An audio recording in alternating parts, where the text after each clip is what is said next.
ಮಾತಿನಲ್ಲಿ ಒಂದು ಬೀಜದ ಮಾತು ಅಂದ್ರೆ ಇದು ಮಾತು. ಯಾಕೆ ಗೊತ್ತಾ, ಯಾವ ಪ್ರಸಂಗದಲ್ಲಿಯೇ ನೋಡಿದ್ರು ನನ್ನನ್ನ ಇದೇ ರೀತಿ ನೋಡ್ಬೇಕು ಅಂತ ಹೇಳಿದೆಯಲ್ಲ, ಅದು 100% ಸತ್ಯ. ಯಾಕೆ ನನ್ನನ್ನು ಯಾವ ಪ್ರಸಂಗದಲ್ಲಾದ್ರೂ ಇದೇ ರೀತಿ ನೋಡ್ಬೇಕು? ಬೇರೆ ಯಾರೂ ಇಂಥ ಸನ್ನಿವೇಶ ಎಲ್ಲ ನನ್ನಷ್ಟು ಮನಮುಟ್ಟುವ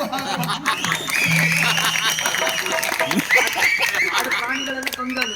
ಇವನು ಜಾತಿಯವರು 6-2 ಮಟ್ಟಿಗೆ ಸಿಕ್ಕಿದ್ದೇನೆ ನಾನು. ಓಹೋ, ಏರಿಸುವಂತಹ ಕೆಲಸ. ಅಪ್ಪ ಏರಿದಷ್ಟು ಎತ್ತರಕ್ಕೆ ಏರ್ಲಿಕ್ಕಂತೂ ನಮ್ಮಿಂದ ಆಗುವುದಿಲ್ಲ. ಅವ್ರ ಹೆಸರಾದ್ರೂ ಉಳಿಲಿ ಎನ್ನುವುದು ಪ್ರಯತ್ನ. ಹಾಗೆ